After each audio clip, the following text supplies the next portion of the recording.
Salut, excuse mon ignorance, mais quelle est la différence entre un troisième pilier 3A et 3B? Est-ce que cela a un lien avec l'assurance vie dont je viens de parler? Ne t'en fais pas, c'est une question très fréquente et j'en profite pour refaire un petit résumé sur ce sujet.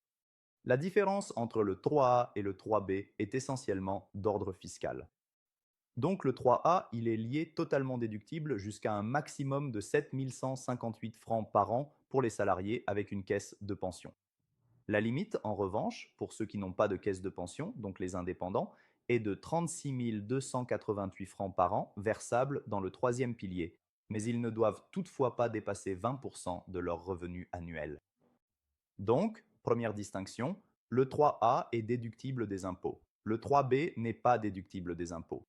Ou plutôt, pas toujours et pas totalement, car il peut être inclus dans la rubrique assurance où l'on met aussi la caisse maladie, mais souvent, il n'y a pas assez de place dans cette déduction potentielle pour pouvoir le déduire à 100%.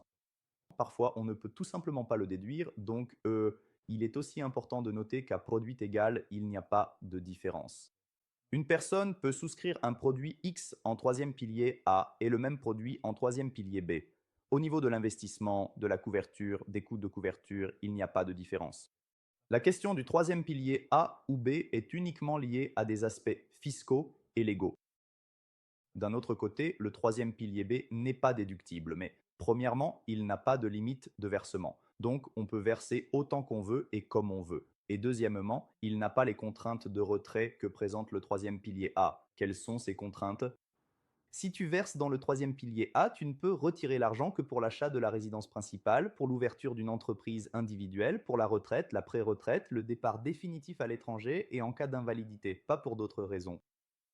J'espère donc avoir répondu à ta question et fait un petit rappel des points clés de la différence entre le troisième pilier A et le troisième pilier B. Il y aurait aussi d'autres sujets à aborder. Si tu as des questions de toute façon, des sujets que nous traiterons sûrement dans d'autres vidéos, n'hésite pas à nous écrire encore dans les commentaires. Nous te répondrons avec plaisir.